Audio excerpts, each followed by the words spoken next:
अऊज़ु बिल्लाहि मिनश शैतानिर रजीम। बिस्मिल्लाहिर रहमानिर रहीम। कुल अऊज़ु बिरब्बिन नास मलिकिन नास इलाहिन नास मिन शर्रिल वस्वासिल खन्नास अल्लज़ी युवस्विसु फ़ी सुदूरिन नास मिनल जिन्नति वन नास। सदक़ल्लाहुल अज़ीम। नमाज में कितने फ़र्ज हैं? 7। नमाज में कितने फ़र्ज हैं? 7। पहला तकबीर तहरीमा, मतलब जो हम अल्लाह अकबर कहते हैं, ये पहला फ़र्ज। दूसरा क़ियाम यानी खड़े होते जो हम अलहम्दु और सना पढ़ते हैं वो। तीसरा किरात जो हम पढ़ते हैं, मतलब जब पहला तो खड़े होना है क़ियाम में, दूसरा फ़र्ज़ वो। तीसरा जब पढ़ते हैं हम किरात करना, ये भी फ़र्ज़ है। और चौथा रुकू, और पाँचवा सजदा, और छठा कायदा जो हम बैठते हैं अत्तहियात के बाद। और आखिरा खुरूजे भी सुन ही। ये क्या है? पहला तकबीर तहरीमा, दार हकीकत तकबीर तहरीमा यानी तकबीर औला नमाज की शर्तों में से है, मगर नमाज के अफ़आल से बिल्कुल मिली हुई है, इसलिए इसे नमाज के फ़राइज़ से भी शुमार किया गया है। पहला मुक्तदी ने तकबीर तहरीमा का लफ्ज़ अल्लाह इमाम के साथ कहा, मगर अकबर इमाम से पहले ख़त्म कर लिया तो नमाज न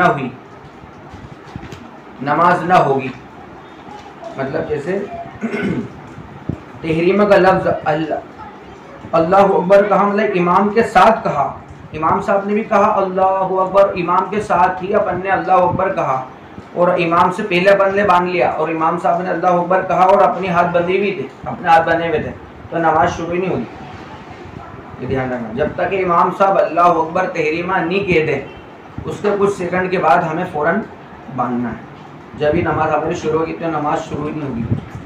इमाम के साथ अगर तुमने अल्लाह अकबर कह के सीधे, कई लोगों को देखा होगा सीधे इमाम साहब अल्लाह अकबर कहते हैं फ़ौरन उनसे पहले बांध लेते हैं, इमाम से भी पहले बांध लेते हैं, तो उनको ये खबर ही नहीं कि उनकी नमाज कैसे सालों से नहीं हो रही, क्योंकि सालों से ऐसे कर रहा हूँ मैं जब से। तो इमाम के साथ कहा, मगर अकबर इमाम से पहले ख़त्म कर लिया तो नमाज न होगी। आलमगीरी में मसला लिखा है। दूसरा, इमाम को रुकू में पाया और तकबीर तहरीमा कहता हुआ रुकू में गया, यानी तकबीर उस वक्त ख़त्म हुई कि हाथ बढ़ाए तो घुटने तक पहुंच जाए, नमाज न होगी।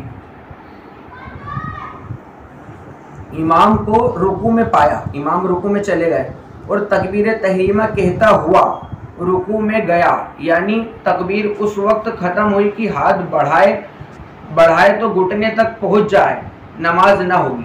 समझ लेना। ऐसे मौके पर कायदे के मुताबिक पहले खड़े तकबीर तहरीमा कह लीजिए, इसके बाद अल्लाह अकबर कहते हुए रुकू कीजिए। इमाम के साथ अगर रुकू में मामूली सी भी शिरकत हो गई तो रकात में मिल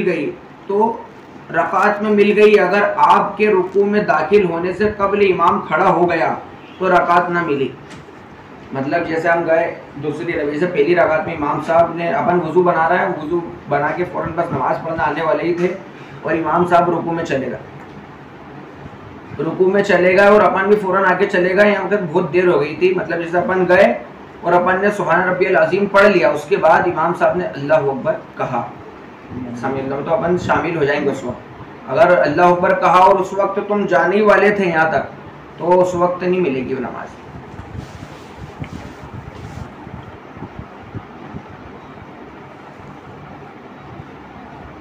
तीसरा, जो शख्स तकबीर के तलफ़्फ़ुज़ पर कादिर ना हो, मसलन गूंगा हो या किसी और वजह से ज़बान बंद हो गई हो, उस वक्त तलफ़्फ़ुज़ लाजिम नहीं, दिल में इरादा काफ़ी। ठीक है ना? लफ्ज़ अल्लाह को अल्लाह या अकबर को अकबर या अकबार कहा नमाज ना होगी, बल्कि अगर उनके मायना फासिद समझकर जानबूझकर कहे तो काफिर है। मतलब नमाज लफ्ज़ अल्लाह को अल्लाह या अकबर को अकबर कहा, खींचा, मतलब जैसे अल्लाह है तो किसी ने अल्लाह कहा, लपक के खींच, जानबूझ के कहा तो काफिर हो जाए। अगर ज़बान तलफ़ुज़ नहीं आते तो, क्योंकि अल्लाह है, अलिफ से अल्लाह। अब ये इसमें लिखा कोई लंबा खींच रहा अलिफ के ऊपर मद है, अल्लाह कह रिया है, जो कोई अकबर को आकबर कह रिया है, तो नमाज उसकी फासिद हो जाएगी तलफ़ुज़ उसके अगर गलत है तो। और अगर जानबूझ के ऐसा कर रहा है तो दार इस्लाम से खारिज हो जाएगा। कहा नमाज ना होगी, बल्कि अगर उनके माना फासिद समझकर जानबूझकर कहे तो काफिर है। दुर्र मुख्तार और रुद्दुल मुख्तार के अंदर ये मसला लिखा है। नमाजियों की तादाद ज़्यादा होने की सूरत में पीछे आवाज़ पहुंचाने वाले मुकब्बिरों की अक्सरियत इल्म की कमी के बाइस आजकल अकबर को अखबार कहती है, अखबार सुनाई देती है। भले जैसे हम कब्रिस्तान में पढ़ रहे हैं, यहाँ पक्की मस्जिद में कभी लॉकडाउन के समय आवाज़ नहीं आती थी, लोग देते थे, तो मुख्तरी जो होते हैं उनको खुद भी मालूम नहीं होता है, सही सर तलफ़ुज़ नहीं है, तो अकबर को अखबार बोल रहा है, अल्लाह अकबर, इस तरह से देते हैं। तो ये इनके ताल्लुक़ से है। नमाजियों की तादाद ज़्यादा होने की सूरत में, मतलब ज़्यादा पूरी मस्जिद भरी हुई, पीछे आवाज़ पहुँचाने वाले मुकब्बिर जो होते हैं, आवाज़ पहुँचाने वाले मुकब्बिरों की अक्सरियत इल्म की कमी की बाइस आजकल अकबर को अखबार कहते हैं, कहती सुनाई देती है। इस तरह उनकी अपनी नमाज भी टूटती और औरों की आवाज़ पर जो लोग इंतकालात करते हैं, यानी नमाज के अरकान को अदा करते हैं, उनकी नमाज भी टूट जाती है। देखो कितना बारीक मसला है। लिहाजा बगैर पूछे कभी मुकब्बिर नहीं बनना चाहिए। जब हमें मालूम नहीं है कि हमें बोलना क्या है, अल्लाहु अकबर बोलना है कि वालेकुम सलाम कि अल्लाहु अकबर, इस जब हमें मालूम नहीं कि मुकब्बिर बनने लायक नहीं है तो हमें मुकब्बिर नहीं बनना चाहिए। जब हमें ही नहीं मालूम कि अल्लाहु अकबर कहेंगे कि अल्लाहु अकबर कहेंगे, तो समी अल्लाहु लिमन हमीदा कहेंगे कि को छोटे हाथ से पढ़ दिया कि, मतलब जब उसको खुद को ही नहीं मालूम है तो वो कैसे मुकब्बिर बन सकता है, क्योंकि वो खुद की तो नमाज ख़राब कर ही दिया है और दूसरों की भी, जो लोग उसकी सुन के तकबीर और सब सजदे सुजूद में जा रहे हैं, उनकी भी नमाज ख़राब हो। जब तक अपनों को पूरी मालूमात नहीं हो मुकब्बिर की, हमें मुकब्बिर बनने की इजाज़त नहीं। पांचवा, पहली रकात का रुकू मिल गया तो तकबीर औला की फजीलत पा गया। समझ गए? पहली रकात का अगर रुकू मिल गया तो तकबीर औला की फजीलत पा गया। दूसरा कियाम, ये तो हो गई पूरे किबला की कियाम, ये उसकी बात हो गई जो अपन ने 7 फर्जों में से तकबीर की बात हो गई, ये तो अब हो गया दूसरा कियाम। पहला कमी की जानिब कियाम की हदिये के हाथ बढ़ाए तो घुटनों तक ना पहुँचे, और पूरा कियाम ये है कि सीधा खड़ा हुआ हो।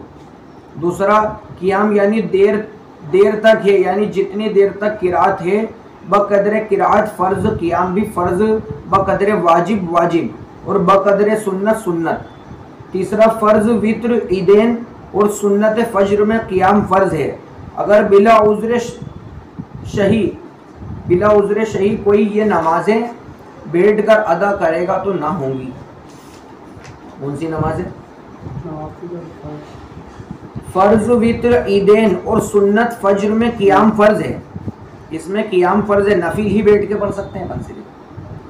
अगर बिला उज़्र शरी रहा, उसकी कमर में तकलीफ है, अगर उस वक्त बिला उज़्र शरी, उसमें कोई उज़्र नहीं है उसके शरीर में, अगर बिला उज़्र शरी पढ़ेगा तो नमाज ना होगी, बैठ कर अदा करेगा तो ना होगी।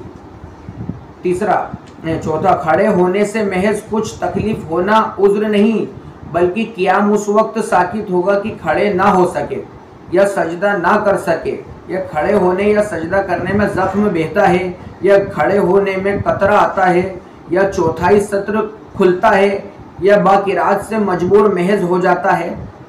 यूं ही खड़ा हो सकता है मगर उससे मर्ज में ज़्यादती होती है, या देर में अच्छा होगा या काबिल बर्दाश्त तकलीफ़ होगी तो बैठ कर पढ़े।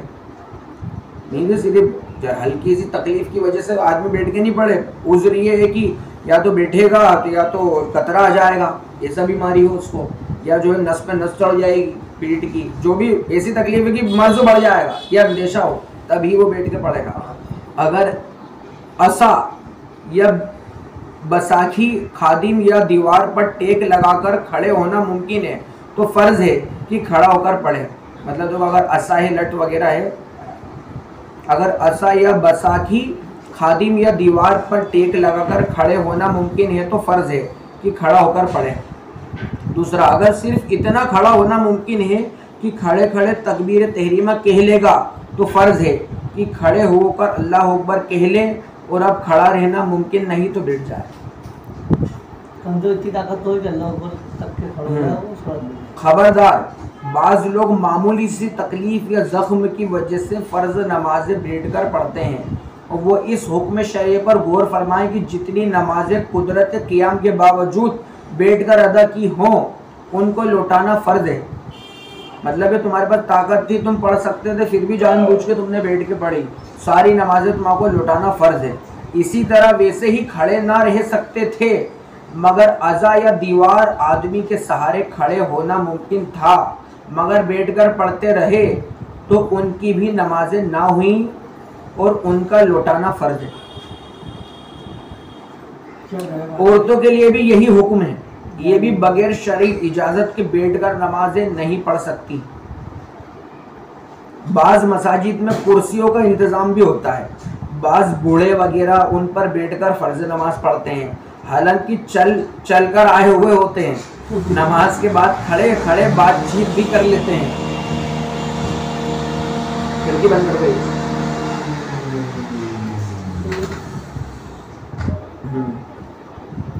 मतलब बाज़ मसाजिद में कुर्सिया का इंतज़ाम भी होता है, बाज़ बूढ़े वगैरह उन पर बैठकर फ़र्ज नमाज पढ़ते हैं, हालांकि चलकर आए हुए होते हैं।